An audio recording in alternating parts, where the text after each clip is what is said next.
What is going on, everybody? We are back once again with another edition of Wrestling Republic's daily broadcast. It is Monday, November the 25th, Thanksgiving week over here in the States. Happy Thanksgiving, everybody. Stoked to be here. We had a sweet weekend wrestling-wise. We had a lot of Bloodline stuff over on SmackDown, some Cody and KO stuff. Then we had full gear all the way. We've got sweet topics lined up for everybody. It's a non-traditional Mailbag Monday because you know what?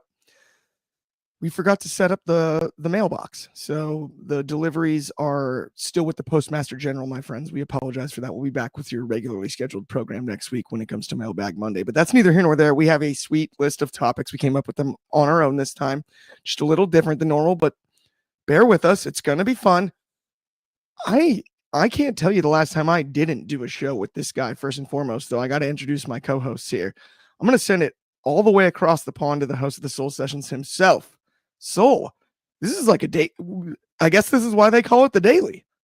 I guess so. The main reason I don't think we have any mail is because Allison's too busy singing terribly. But I digress. The boy can do what he wants to do, but singing career is not in his future. But nonetheless, we're here for a good time with what we have on the side.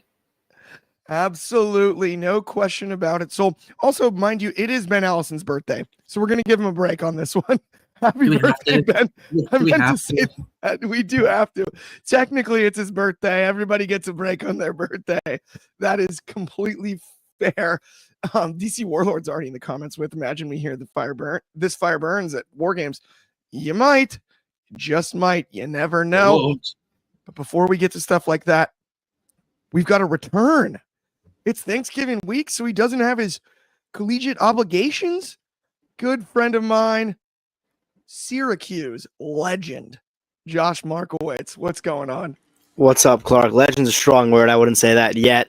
But yeah, again, happy birthday to Ben Allison. It's not typical that on your birthday you give out presents.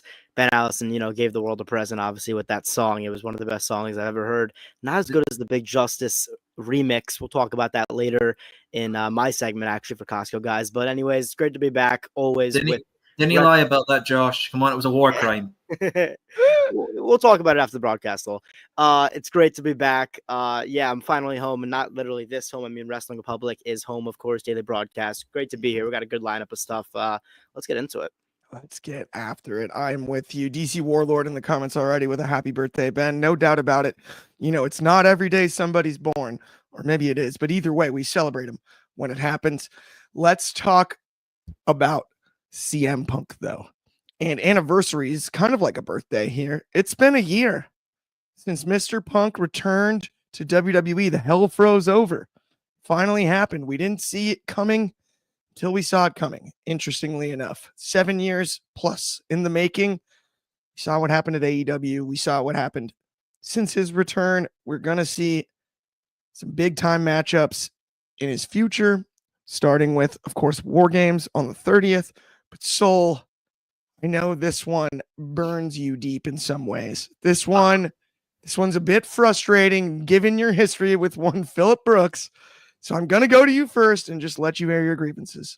Oh, Clark, come on. A year ago on this very day, I had a good sleep. That's all I had. I had a very good sleep and I went to work and I continued on as life as normal. Punk, WWE, did the Rumble thing, got injured, had a good feud with McIntyre, all around the $2 bracelet. Wasn't the feud of the year for me. Now he's in War Games, but then there's everybody's treating like every time he appears is like it's the second coming of Christ. It's like, oh my God, sacrifice my firstborn child for you.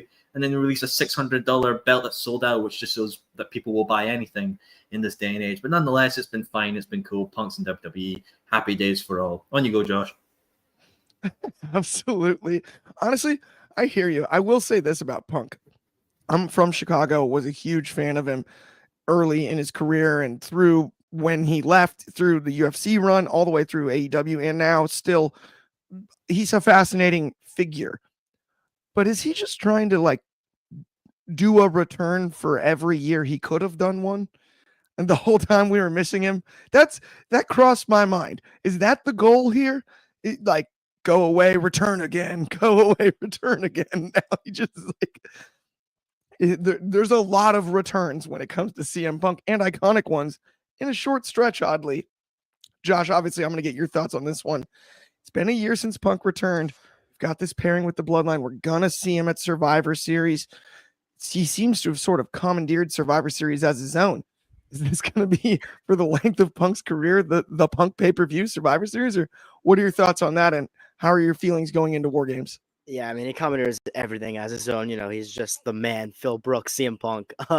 Yeah, you know what? We're looking back a year after his return. It was great. I was just watching the video like that I took a year ago today that I saved of my reaction, and yeah, like it was a genuine reaction. I was freaking out because I never expected to see that guy back in WWE, especially with the way things left and how he left and how he returned to AEW. But I am happy he came back. I think it had to happen. It didn't, him and AEW just didn't mesh well with me. It seemed off. It seemed like it was kind of just take this WWE and not like this is really where I should be. This is home. Now that he's back in WWE, it really feels like he's at home. Watching that video that WWE put out today was just awesome to see. I've been waiting all year to see that video of his return. Him and Gorilla, I thought it was great. I do wish we saw that Seth Rollins reaction. I'm sure they didn't want the cameras on for that one. Yep. But that would have been great to see. But it was just cool seeing the talent come back. A lot of them probably meeting him for the first time. Seeing that Dominic Mysterio interaction was really funny, especially with their history back in 2009 and all that stuff was great. I think the highlight of the video was Randy Orton's reaction when he was, I think Orton's a stand-up guy. I think he understood it, but he was like, CM Punk returned on the same night Orton returned. And that's just kind of the kind of, it's not that it's his fault, but that's kind of the guy CM Punk is, taking things away from people, taking the spotlight. So that was a funny little joke that Orton threw in there to CM Punk saying like, you gave me like 30 minutes of a pop until you just came out and blew the roof off. But that was funny. But yeah, just, reflecting on the turn, happy he's back. I think he's already at one of my favorite feuds of the last decade. Punk and McIntyre was just an electric feud all the way throughout. And not that I ever, not that I ever wanted, Punk to get injured, but I think him getting injured actually helped that rivalry. It just helped, move it along, and it really helped add to the story. So not that I ever hope injury among anyone, but it did definitely help to the story. And that Hell in a Cell match was just incredible. Back to Bad Blood. To your point, it's one of the best. I don't know if it was by design, but it was one of the best taking advantage of not the greatest situation things I've seen WWE do in a while. Yes. Right. There are multiple. We look at AEW by comparison, what happened with Adam Cole and MJF, right? Mm-hmm. The nature of that, we ran out of steam on MJF being a babyface in a position where we can't pay off that storyline because Adam Cole's hurt. And it did hurt it in ways. And that's not necessarily anybody's fault, right? It's more logical for Max to be a heel. And so you kind of had to pull the double flip. The way the Punk McIntyre injury part of it was executed and all of that made a lot more, right? It kept the storyline on the rails while not being on TV in a way that's really interesting. And I'm not trying to go, ooh, they executed better. Circumstances are circumstances and they're slightly different. But just by comparison, it's one of the best making good, right? Making lemonade out of lemons, whatever it is, right? The eggs are already broken. Let's make an omelet. Like that type of thinking. And I got to give credit where it's due there. One other thing that I thought about this morning, and it's really interesting when it comes to Punk. I've been thinking a lot about him being the fifth member of the OG bloodline, right? Heading into War Games. He actually makes the most sense of anybody that was suggested because you know what? He's the only one that wasn't there for when Roman Reigns was the bad guy. He wasn't there. He was injured in the 3 months where Roman Reigns was holding the title. Since he's returned, if you think about it, he was injured during the time that Roman Reigns was still doing bad stuff. He didn't see any of it, right? By comparison to Seth Rollins, right, or Cody Rhodes, he hasn't taken the brunt of Roman Reigns. And that kind of, to me, I was like, now the more I think of it, okay, that's fair. That one actually does add up in the long run. And it is so good to have him back in wrestling no matter what, whether you're a fan of AEW, WWE, or wrestling, period. Having CM Punk in professional wrestling is better for professional wrestling because he's a fascinating figure and he brings views, he brings viewership, he brings his own organic audience in a way that a lot of wrestlers don't. I think he brings people that are just CM Punk fans in comparison to other wrestlers that have been over in recent and former years. And speaking of bad situations, I do think part of that is absence makes the heart grow fonder, gone for 7 years. That's how you get there, right? That is definitely a part of the equation, but he's a fascinating character when it comes to wrestling to discuss. We could probably discuss him for the rest of the day, but let's not. We have a tournament lineup to get to here, and we have our resident AEW expert Soul on the case when it comes to this one. Let me make sure I get the graphic over here for you before you announce these. Sorry, I'm struggling with the trackpad today, my friends, but we're doing our best. We're weathering the storm. The Continental Classic lineup. Soul, break it down for me, my friend. Of course, obviously, this year's Continental Classic, we have for the Blue League, we have the Continental Champion himself, Kazuchika Okada, Kyle Fletcher, the TNT Champion, Daniel Garcia, former Ring of Honor World Champion, Mark Briscoe, Shelton Benjamin of the Hurt Syndicate, and the Beast Mortis for the Blue Group. Now, for the Gold Group, obviously, we have former TNT and AEW Tag Team Champion Darby Allin. We have the current World Trios Champion, Claudio Castagnoli of the Death Riders, former two-time International Champion, Will Ospreay, former WWE Speed Champion Ricochet. I'm just going to do that because this is funny for me. Obviously, member of the House of Black, Brody King, and member of the Bang Bang Gang, and former Unified Trios Champion, Juice Robinson. I think both groups, to me personally, are amazing. I'm really happy with the matchups we've got here compared to last year.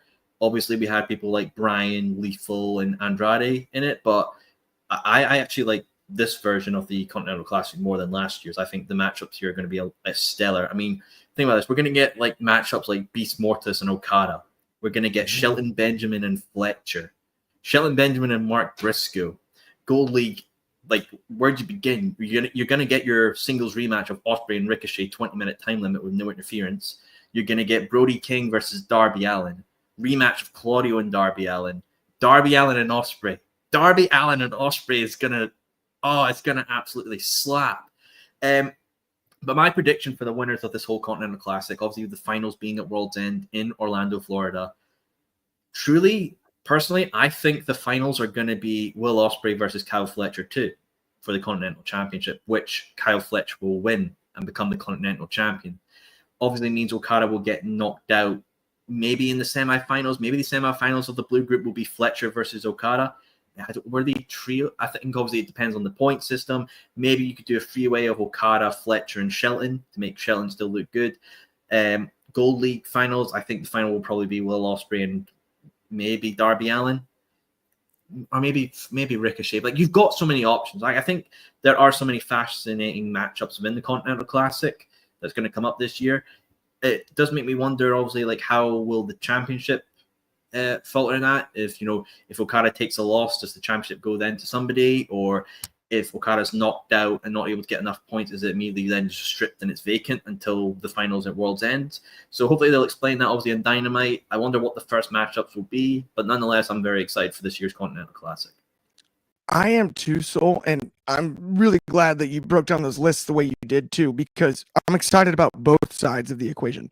But I look at that blue side in particular. You mentioned some other, but I'm like, the idea of Mortos and Shelton Benjamin is not in the cards 1 year ago, right? No one's saying like we're going to get Beast Mortos and Shelton Benjamin this year coming up. And so I'm a huge boxing fan, right? And that's the big complaint about boxing. It's impossible to make fights, right? It's impossible to make the exciting fights because people don't want to take bad matchups or what have you. This tournament gives you the opposite of that perfectly.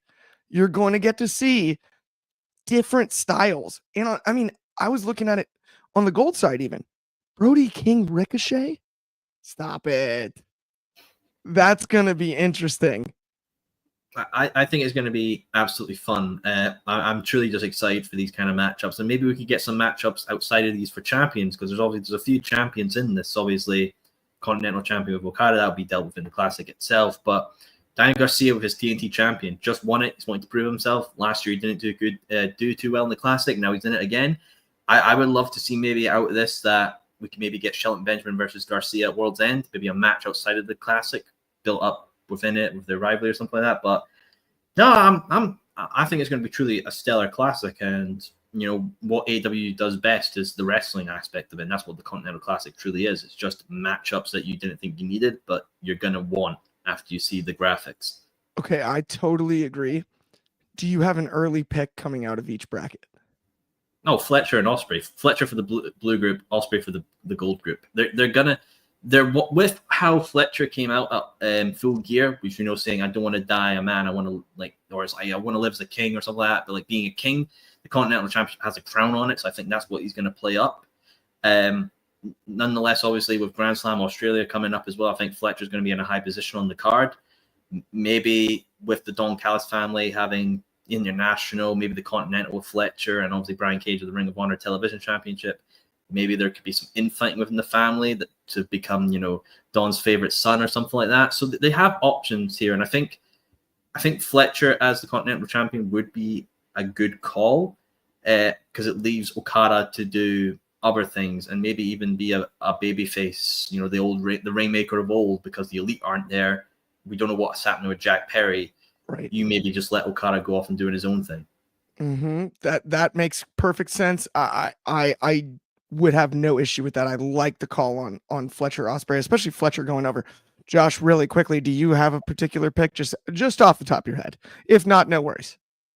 I haven't seen the list that much, but this Ospreay Fletcher thing makes too much sense for it not to be that, especially just throwing them. I mean, you would think it's going to happen either way in the lineup. So if you put them in the same gold or blue, then that match is definitely going to happen. But considering they're not in the same league, I think there's no doubt that's definitely going to be the finals. I like that idea as well as any idea. I still see, considering Okada carrying that title currently, the idea of Okada and maybe, Okada Ospreay any other year makes perfect sense, right? Let's just score that for the finals and put it on a poster and print 1 billion of them. You know what I mean? Like any other year, that makes perfect sense. Darby Allin any other year makes a lot of sense. Coming out of this, looking at the list, it's difficult for me to make a true pick. But if I was going to say anything different, I think it does involve Okada on that side, and maybe Will Ospreay and Kyle Fletcher provide shenanigans against each other that doesn't allow them to reach the finals. I think that's the only way that's not the matchup that we end up with at the end of the day. I wonder if maybe we'll see like an Okada versus Ricochet in the finals, and maybe Fletcher will interrupt that Ospreay match, and that'll tangle them, and then they're not going to. They'll still wrestle, but they're not going to be in the finals of the match. It'll lead up to Grand Slam Australia. That's very possible too. Yeah, you could see something like that. It really just depends on the route that they want to go and what the direction is for the Continental Championship. No matter what, as we mentioned previously, though, Soul, this classic lineup is maybe the best yet of any. It will be. You know what? I'll make a quick prediction. I would love to see Anthony Bowens in next year's Continental Classic. Oh, that is a really good one. And I've always actually enjoyed when you get sort of we had FTR wrestle each other in the Owen. Yeah. And that's just something, it's unique, and you don't get it in other companies. You don't get it in other places. It was cool to see. I would not mind Bowens being, especially as a single star in next year's Continental Classic. He would fit it nicely, or even the Owen when it comes to next year as well. I think as well with the Classic from a point of a booker, you're able to then test single stars. You're able to see who gets reactions, who does well matches within the matchups of varying expertise. Like for Anthony Bowens, you could put him against someone like a Ricochet or a Brody King or a Wardlow or any of these, even Daniel Garcia, and see how he goes with a technical, a heavy, speedy guy, and you're able to judge on where his limits are as a single star. And if the crowd like him, then you've got a single star on your hand. So the Classic is also a testing ground, I would say, for single stars as well in AEW. Absolutely. I couldn't agree more. And honestly, the tournament style, we've talked about this for a few years now. You got to execute it multiple times, I think, to find a rhythm. But the concept itself is brilliant. It's great.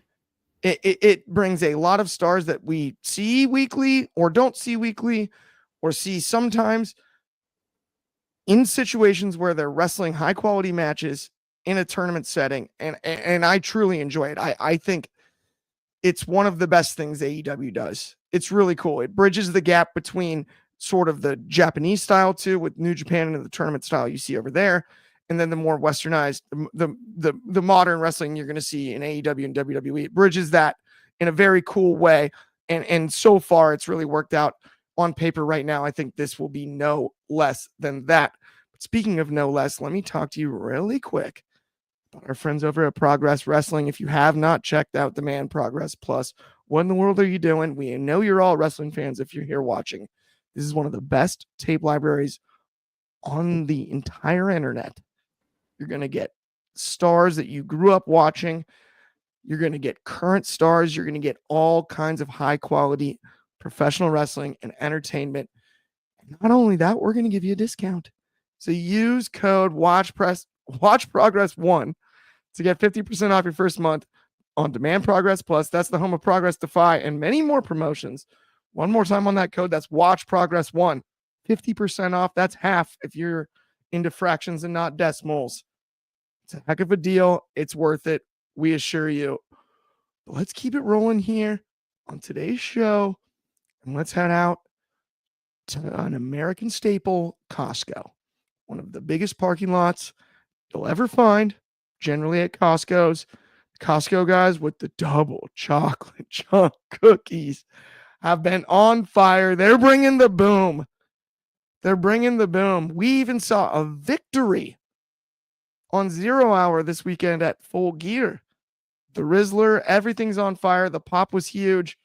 Markowitz, I'm going to have to toss this one to you, my friend, because I am immensely curious on your thoughts about the idea of the Costco guys now making an appearance in WWE. Or do you think this was kind of a one-off? Yeah, let's talk about this. How about it? Big Boom AJ, Big Justice, and the Rizzler.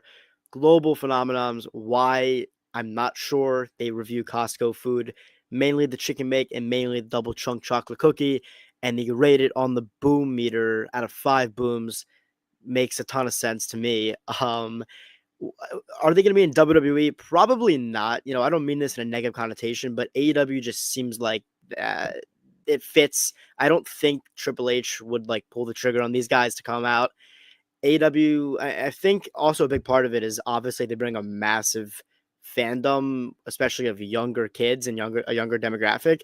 And I think WWE already has that demographic. So I think AEW could use the younger kids demographic. And, you know, obviously AEW being, you know, the backup of the secondary, you know, they're not as big as WWE, obviously. So they're going to take all the media attention they can get, and they got it. You know, ESPN, NBC News, everyone was posting about this. So this worked out. I'm actually really happy it worked out because, you know, everyone was interested to see it, whether or not you were making fun of it or you were fired up to see this match. You know, I was watching 0 Hour before. It had about 45,000 watchers. The second this transition to the match, QT Marshall versus Big Boom AJ and the Rizzler and Big Justice, I kid you not, 20,000 more viewers came on the YouTube just to watch that. And I watched that entire viewership spike in 60 seconds. So this worked out. Tony Khan, kudos to you. Very, very smart move. But I don't think this is going to happen in WWE. I just don't think it will. But the match in general, like, honestly, like, not going to say like it was a great match, obviously, but like, you know, Big Boom AJ, obviously, I know he worked on the New Jersey independent scene like 20 years ago, but I mean, honestly, he still got it. You know, he delivered a great superplex, which is a very, very difficult move to do, especially with one professional wrestler and one guy that's not as much a professional wrestler. Obviously, you know, did it before, but still, I mean, to be 20 years out of, you know, your wrestling days and delivering a superplex, that was super impressive. So, you know, what's next? Maybe the Rizzler versus Big Justice, 3 stages of hell. No. Yes. That would be great. You know, get TLC. Right. Yeah, let's do it. An Inferno match, maybe. But honestly, like, if I could say one more quick point, the Rizzler genuinely, I think, had the biggest pop maybe I've ever heard in my life. Like, I don't even know how to describe that pop. Like, the 6-year-old kid came out holding Paul White's hand. That was a little weird, by the way. But I mean, that was such a loud pop. I mean, I cannot believe how loud that pop was. It honestly may have been louder than the Undertaker at WrestleMania. I gotta say, one of my favorite parts about it, though, when it came to the Rizzler, was commentary. When I think it was Matt Menard that said it. And he was like, do I just need to start touching my chin more? Because every time they'd show him on camera and he'd do this, or he'd do the mustache thing, the crowd went crazy. So like the kids got it there. It's silly, but I tell you what, I got massive respect for Big Boom AJ because he actually worked that match with a broken foot. So and I will say too, if Kobe was in the comments, I mean, yes, it's been 20 years since he was working the indie scene, but he did, to his credit, wrestle 3 matches on the independent scene this year, kind of in preparation for this, and got himself ready. And he looked like he belonged, and he deserves credit for that. And speaking of looking like they belong, this comment here, that spear was unexpected. That's who's going to be in WWE. Big Justice. How about that, right? He's a prospect. The kid's only in his teens. He's got time to develop. He's already delivered a spear on TV to QT Marshall. He's got a name in the industry. That's it. If we were gambling on this, that's who I've got showing up in WWE someday is Big Justice. And then maybe the Rizzler down the line if he decides to train in his older years. But yeah, this was and to your point, you made a great point about like whether you liked it or not, you could hear the crowd. And I love that you brought up the YouTube stream aspect of it. I mean, that audience spike is incredible, right?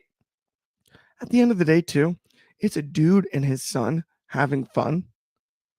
Like, it's so wholesome and so hard to dislike.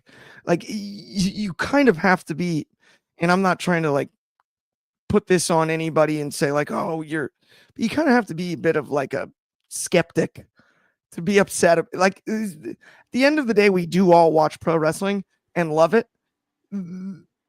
We're here to be entertained. It was entertaining and they were having fun and it was great. And that's fine. It wasn't the main event. It didn't need to be the main event, right? It wasn't even on the main card. It was in the proper spot on the card. It was well executed. Big Boom AJ showed out. Big Justice clearly had a great time, delivered a spear. And then the Rizzler and everybody cheering. I haven't seen anybody this invested in a QT Marshall match in a long time. And that's not necessarily QT's fault. He's a very talented wrestler himself. He did a great job on the heel side of this too. Deserves credit where it's due. I was tickled by the whole thing. And it's fine if you weren't. I get it. But honestly, who would it hurt? Nobody got hurt. It was all fun. And that's what this is about at the end of the day is entertaining fans. And I thought they did so. So I got to give credit where it's due there. But let's move on to our main event here, which is the Monday Night Raw preview. And to be honest, I am pulling up my notes. I was going to be honest with everybody. I'm pulling up my notes. We're going to preview Monday Night Raw, though. I do assure you. We've got Bianca Belair and Nia Jax tonight, which is awesome. We've got the New Day taking on the Alpha Academy. Interesting, considering, there's a little bit of shenanigans going on both sides of that equation. And then up next, we've got Braun Breaker against Ludwig Kaiser. And then Rey Mysterio and Dragon Lee take on American Made in a tornado tag team match. This is going to be an interesting Raw. I don't know. For me, we've been so focused on Monday Night Raw heading to Netflix. It's hard for me to, when it comes to these recent Raws, stay totally locked in. Because it feels like a lot of the short-term stuff doesn't necessarily land so hard.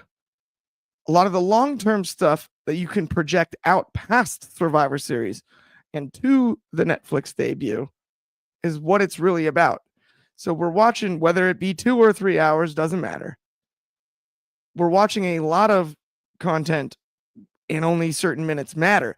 That would be my complaint when it comes to Monday Night Raw lately, because I think it's also been the best 18-month stretch Raw has had in a decade, ironically. But that is my biggest complaint when it comes to Raw right now. Obviously, Nia Jax and Bianca is a huge deal. But also, isn't Nia Jax a SmackDown star? That's our advertised match. I don't know. I like it how liberties get taken sometimes on the draft and the roster split, but maybe not all the time. Josh, can you make some sense of this? And is there anything in particular you're really looking forward to? Yeah, I think the same way that we're looking forward to Netflix I think Triple H, I think Creative is doing the same thing. You know, I think they're just kind of throwing in some fillers here for these Raws because they're just so locked in on War Games and they're so locked in on what's to come on Netflix because that's going to be an absolutely massive event, as everybody knows. But honestly, you know, I mean, this Raw is a bit weird. You know, I don't even think they previewed it as of like 3 p.m. today on Instagram, which is not normal. But just hearing from your lineup, I think what I'm most excited for is probably Ludwig Kaiser versus Braun Breaker. You know, for starters, that's just a great match, a lot of great talent, a lot of two great prospects that I can definitely see holding world championships in the near future. And I did just see, I think during our broadcast, WWE put out like a little Braun Breaker vignette of him making fun of Ludwig Kaiser, saying like, ladies and gentlemen, all that kind of stuff. So that was funny. And, you know, I'm looking forward to that match. That match should be good. I'm just kind of waiting for Hunter or Triple H to push that go button on Ludwig Kaiser and let him go. To be honest, though, I would rather, you know, I wish it worked out this way. It doesn't because he's with Gunther and he's on Raw. But I would rather see Kaiser win the U.S. title against LA Knight and then maybe turn that into like a German or international championship. You know, draw so much European. Yeah, right, European, exactly. And you know, I don't think Breaker should lose to Kaiser. It makes him look weak. And right now, you can't make Braun Breaker look weak. You just can't. So, but yeah, I mean, this should be a fun match given that they get in a good amount of time. There's also the Belair Jacks that should be fun. But I'm definitely most excited for that. You know, that Braun Breaker Ludwig Kaiser match. If they can give them 15, 20 minutes, that'll be a banger. I am 1,000% with you on that. I do think that is on paper the best matchup in like tonight, at least. Jesse Hyde even said Kaiser was in WXW in Germany. Yes, absolutely. Yeah. DC Warlord with Shad kind of looks like AJ Francis. So now he's gotten Jacob Fatu and AJ Francis. He can't look like everybody. Can he, DC Warlord? Come on, man. He can't look like all of them. Oh, so you're muted. Being polite. I'm saying, I guess he can. He can. Either way. Okay. No, but I love the Intercontinental title match, and I'm in agreement too. Loved making fun of him. I do want to find a way, though, to utilize Ludwig going back towards Gunther. That's the match that I want to see with those two. Like, at the end of the day, whether Kaiser wins or not, just split them up. The ring general, or however he says it. It's, you know, it's great, but it's time for Kaiser to stand on his own 2 feet and be like, Gunther, I'm done with this. You're not just going to chop me for you being upset anymore. I will say, though, Braun Breaker's just going to spear him tonight, and that's what's going to happen. But so, when it comes to tonight's Monday Night Raw, what are you looking forward to most? I think it'll be fine, but my main problem is that tag team match. What, LWO versus American Aid? Yeah. Why, in God's name, have the Judgment Day not defended their titles yet? Like, come on. This is getting absolute. Viking Raiders or War Experience, whatever they are, have won a number 1 contendership. And we know these tag team titles don't go on pay-per-view, so you just do it on TV. How long do you have to wait to cash in the number 1 championship opportunity? They then went against the New Day in Saudi and won. And it's like, well, why? You've proven yourself. You're next in line. Cash in the opportunity, for God's sake. Like genuinely, I think it's either the Raw World's Tag Team Championships or the IWGP Women's Championship is the worst title of the year from booking and presentation wise, because I feel like nobody cares about both of them on an equal level.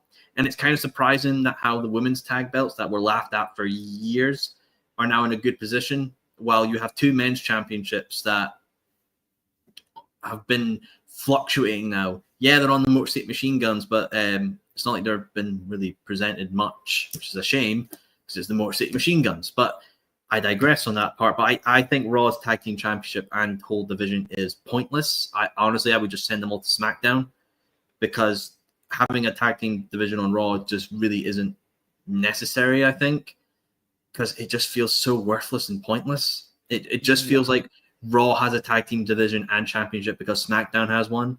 And when you don't have enough teams as it is, like, here's the thing for NXT, while they do all that good, what is the tag team division in NXT minus Fraxion? It's just single stars mashed up to go against him over. And obviously there's Chase U, but Chase U's gone now. So genuinely, I know we've laughed at AEW for the longest time for their tag team division, but at least they had a good match for the 4-way teams, and we've got teams in the wind waiting, like, you know, the Righteous, GYV, LFI. Outrunners, obviously part of the Champions, House of Black, Kings of the Black Throne. You've got Death Riders with Pac and Claudio could be a tag team. Like AEW has a very solid tag team division. Even TNA, obviously with ABC being injured, is a real shame, but its presence is there. I just feel like tag team wrestling is pointless in WWE. I feel like having 2 tag team championships is pointless in WWE. And if you're a tag team, why are you in the WWE?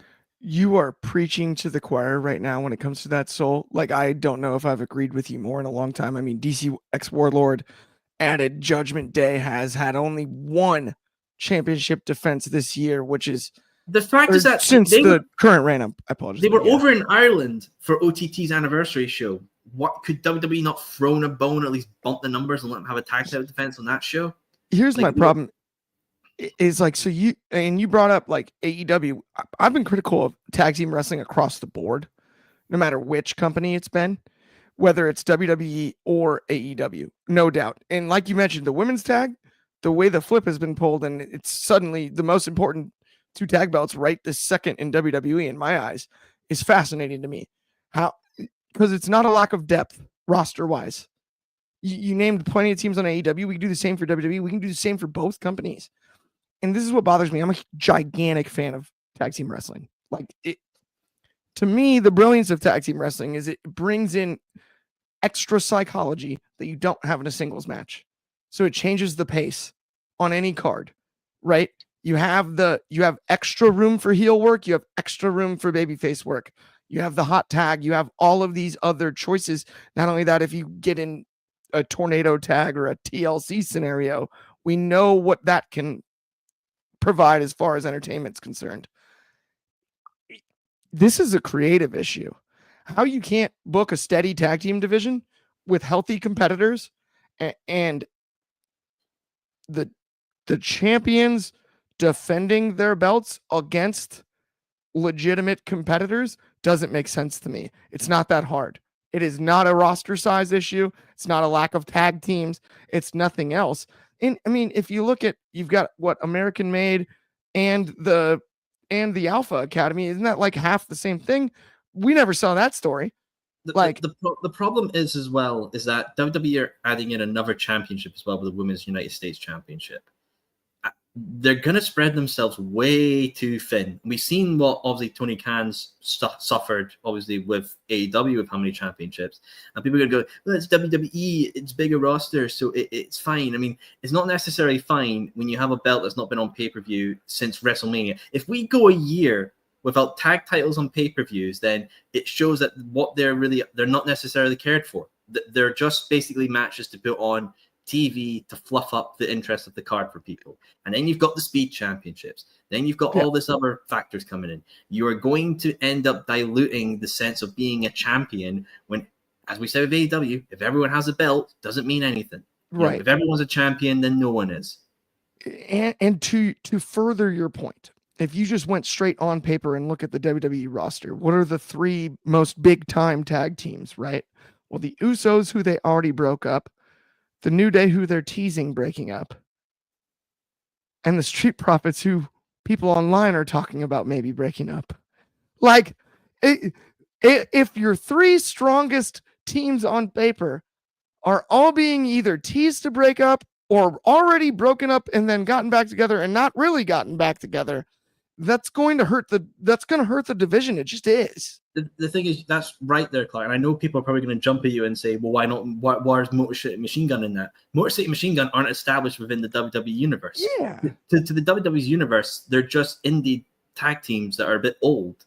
Yeah, you can highlight them with all the TNA accolades they've done. They are, to the wrestling hardcore fandom, they are probably one of the best tag teams with the established history they got. But for the average viewer of Raw or SmackDown, they're just old guys they brought in for the tag team division. Nobody in the current WWE audience, for at least their most necessary audience, are going to know who these guys are. So they need to be established with tag titles being on pay-per-view, because at the end of the day, if something isn't on pay-per-view, then it's not worthy. It's so true. And the Machine Guns, it's great that they got their titles in WWE. What they've done for wrestling over like the course of their careers, I mean, it's off the charts, right? Like, there's no denying their talent, but to your point, it's not the same has these already established teams, and those aren't the teams that they're going out and challenging and beating either necessarily. Not all the time, at least, right? That's not. And you mentioned the War Raiders earlier. Like, wait, didn't they just pick up a big tag team win recently? They have a number one contendership that they've done nothing with. Yeah. This is like when Statlander beat Willow in the Eliminator Championship for the CML Women's Championship and then did nothing with it. 100%. Have you just forgot their number one contendership? Are you promising them like, don't worry, brother, we're gonna put you on a Saturday night main event, and you're gonna do pretty good, and then you just forget because you're too busy focused on Bloodline for the 6,000th time? It's so true. Okay, really quickly before we send everybody home, Josh, how do we fix the tag division? I got to get your thoughts on that. There's not much. I don't know what to say, honestly. Like, just kind of looking at the list of WWE tag teams, it's horrible. Honestly, it just is. And what you said, Clark, like, seems like all the tag teams are either splitting up or just forming, and there's so much going on. And like the Wyatt Six came in, and I don't even know what's going on with them. Like, why? Like, they don't even wrestle as a tag team really ever, and nothing's going on with them. I don't know what to tell you. I think the only way to look at it, it's definitely a creative problem, like you said. I think the best way to look at it is say, hey, we got these guys. Obviously, the Motor City Machine Guns are more than just indie wrestlers. They're legends of wrestling. But we brought them in, and they're ready. The fans love them. They're ready, the champions. So I think they've got to go back into the indies, and they've got to find some tag team talent. I mean, even TNA has a better tag team division than WWE Raw does, at least right now. So they've got to go to the indies and find a tag team. WWE ID program, I don't know what it's going to be, but they got to scout out talent and find some quick. It's so true. And it's interesting, though, because DC Warlord is mentioning a bunch of great teams on NXT, and I agree with him, but it's just, I'm wondering if the solution isn't, and we've talked a lot about like the brand split this fall, as usual, right? Every fall, it's like cyclical. We're going to bring up the brand split. Do we like it? Do you not? Like, you know what I mean? They're breaking the rules. Nia Jax is on Raw tonight. It happens every year. It's a once a year deal, but whatever. I'm wondering if the solution isn't maybe the only division that actually is crossover. We've tried it with the Undisputed title, but then you generally end up with the Undisputed champion on one brand, right? We've tried it a few different ways. What if the tag team belts are the only ones where you are on both shows? Then you can provide depth of the division. You're on Raw and you're on SmackDown. It may be some extra work, but then they need to unify the belts because you don't want two tag belts floating around two shows that people are going to be like, well, I just seen the tag titles. Oh, but this is different tag titles. That's the thing. Okay, cool. No, exactly. I think they need to reunify the belts. I think they had an opportunity to do it too at the show we were at, Soul. We watched Sammy and Kevin hold up 4 belts, not 2. Yeah, right? Like it's just dumb. It's just bad booking. Yeah. I mean, if you're WWE and you want to put all your prioritization in your men and women's and upper mid-card belts, that's fine, but then don't fake plan stuff for the tag team division like number one contenderships or bringing in big names for them and then doing nothing. Maybe Mork City should have gone to NXT with Fraxium to actually put on some banger matches and become established. Yeah, because see him wrestle every week. When Tama Tonga and Jacob Fatu win the belts and then Solo's just like chuck it to the other one. I can't hardly remember a match that they had outside of the one when they lost the belts to the Guns, right? There's not like one where you're like, man, they had that great rivalry. I think they had one defense and it was a freeway on SmackDown. Yeah, like that's the thing. Right. I think to my correct knowledge, I think the tag belts of each championship range from Awesome Truth to Judgment Day, and then from SmackDown side, from A-Town Down Under to DIY to Bloodline to Motor City, were all one defenses. I think they were literally all one defenses, and that's pathetic. Then think about this: WrestleMania 39, we were there, night 1, main evented by the tag team titles, and not only that, the multi tag team match with the Profits and everybody was electric. Yeah, you're looking at all the teams like that one over delivered compared to like many matches on the card. And where we've gone from there in 18 months, basically, is interesting. We could talk about tag team wrestling for a long time today, but I will say that probably brings us to the end of the show, my friends. Thank you, every single person that tuned in. We appreciate it so much. If you haven't already liked and subscribed, please do. It means the world to us. We'll be back same time, same place tomorrow We've got all kinds of good stuff going on over here at WR. We got Off the Air 2 tomorrow night, immediately following NXT. Soul sessions you need to check out. Take it to the table. All kinds of great stuff in the lineup. It's been awesome to have Josh back. On behalf of me, Clark Taylor, Josh Markowitz, and the man, the myth, the legend himself, Soul. Thank you so much for tuning in. Have an excellent Monday afternoon. Enjoy Raw, and we'll talk to everybody soon.